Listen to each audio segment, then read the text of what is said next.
Kakaunti naman ang mga kongresistang dumalo sa pagbabalik ng sesyon ngayong araw. Mula sa House of Representatives, itong balita ni Grace Casin live. Grace, bakit kaunti ang umattend kanina?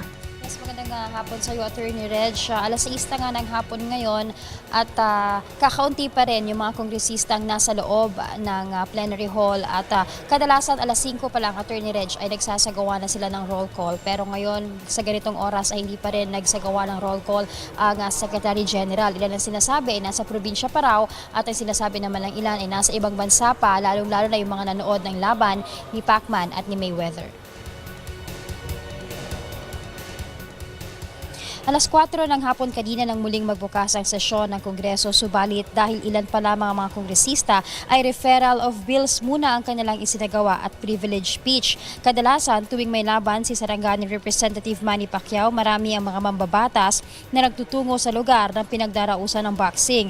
Ito rin ang dahilan kung bakit kakaunti ang mga mambabatas na pumasok sa sesyon ngayong araw. Subalit ayon kay House Speaker Feliciano Belmonte Jr., mahigit 30 kongresista lamang ang nagpaalam sa kanya na pupunta ng Amerika at hindi naman daw direktang sinabi na manunood sila ng laban ni Pacquiao. Sinabi pa nito na sa kanyang palagay ay kakaunti lang ang mga kongresistang nanood ng Fight of the Century dahil mahal ang tiket nito.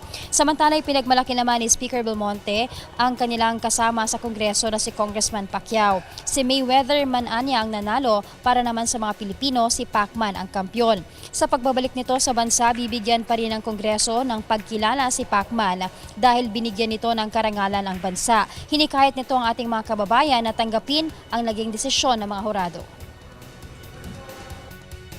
Let's face the reality. Pagka naglalaban kayo na ganyan, kailangan maka-KO ka man lang dyan o knockdown. Kung hindi, magiging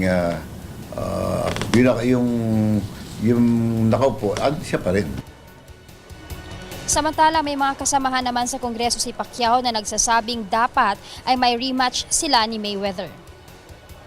Attorney Reg, isa sa mga inaabangang pagbalik dito ni Pacquiao, isa sa mga trabaho na dapat niyang gawin ay ang pagiging acting chairman ng House Committee on Overseas Welfare's Affair kasi matapos ngang mag-resign bilang chairman nito si Congressman Bello. Isa sa mga gagawin ng committee na yan ay ang pag-usapan at imbestigahan ang nangyaring kaso ni Mary Jane Veloso. Ayon sa Bayan Muna, ang naghain ng resolusyon para sa investigasyon ng kaso ni Mary Jane. Dapat daw pagbalik ni Pacman ay masimula na ang investigasyon sa kaso ni Mary Jane, gayon din ang mga OFW na nasa death row sa iba't ibang bansa. Attorney Reg?